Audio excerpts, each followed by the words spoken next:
Maybe you have heard someone mention the Cambridge platform and wondered, hey, what is that? And what does it have to do with Unitarian Universalism in the 21st century? Great questions. Let's take a few minutes now to explore them. First, we have to go way back to the 1600s, when religious Puritans left England and settled in what would later become Massachusetts. Back in England, church leaders had gathered and written the Westminster Confession, which described, among other things, the polity of the Church of England. That is, the way the capital C Church would be organized. It standardized and formalized its doctrines, beliefs, and the chain of authority and accountability. Meanwhile, back on this side of the Atlantic, church leaders decided they needed to respond. They wanted to clearly state, we are right there with you on the theology bits, but we are going to organize our churches in a different way. The kind of polity that our forebears set out is called congregationalist, and it's a way of doing church that our ancestors felt more truly reflected the original church as it was described in the Acts of the Apostles in the Bible.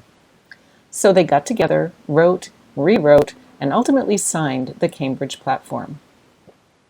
This document has lots to say about beliefs, doctrines, and the roles of preachers, teachers, deacons, and widows in their churches.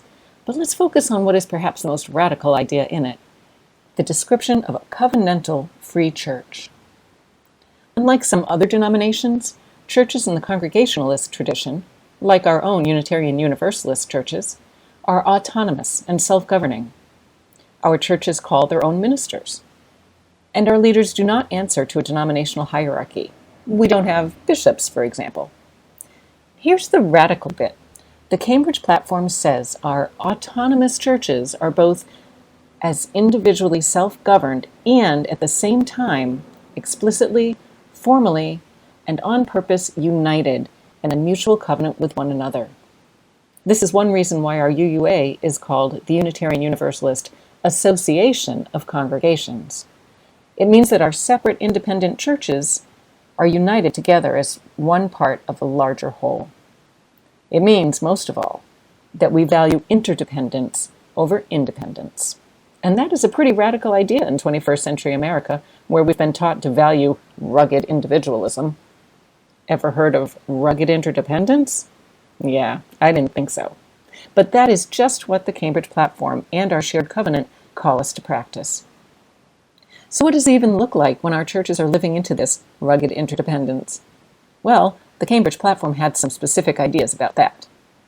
In Chapter 2, Section 6, it states in part, a congregational church is part of the militant visible church consisting of a company of saints by calling, invited into one body by a holy covenant for the public worship of God and the mutual edification.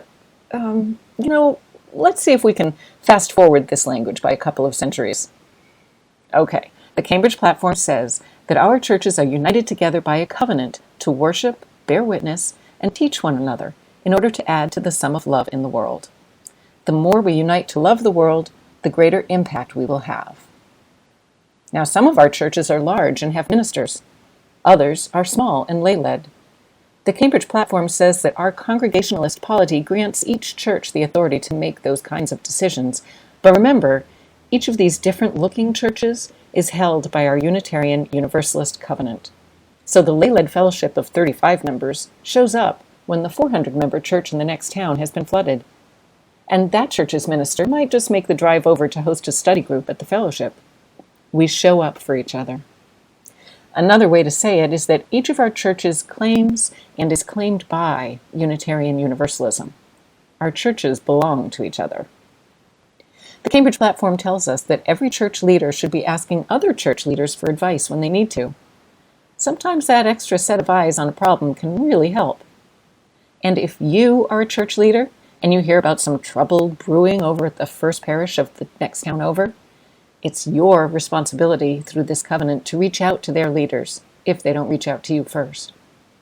Offer them your support, your advice, a shoulder to lean on, or just be a witness to their struggles. It's true, sometimes we have to show up and just, boom, drop the mic and speak hard truths. But we do it in love for our neighbors, and we do it to keep the flame of Unitarian Universalism burning strong. Other ways the Cambridge Platform lays out for us to live is by literally showing up in person in each other's churches. Show up for ordinations and installation services. Show up for historic anniversaries or new building blessings. Show up for plain old regular worship. If the minister in the next town is sick or on sabbatical, offer their church the good services of your minister for a while. If a church is struggling to recover from disaster, let yours be the first in line with financial support and hands and hearts ready to work. Isn't it great good news that this is the kind of faith tradition we belong to? And it belongs to us. We claim and are claimed by this covenantal faith in the Congregationalist tradition. And the bottom line is this: we belong to each other. Ours is a legacy of not just rugged, but radical interdependence. And we need it now every bit as much in the 21st century as our ancestors did in the 17th.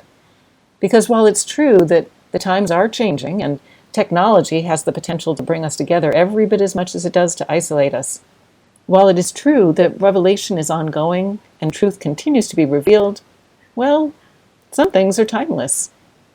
We belong to each other. The Cambridge platform tells us so. Our association's structures attempt to embody this deep truth, and our 7 principles line up behind it. But most importantly, we know this deep in our hearts. We belong to each other.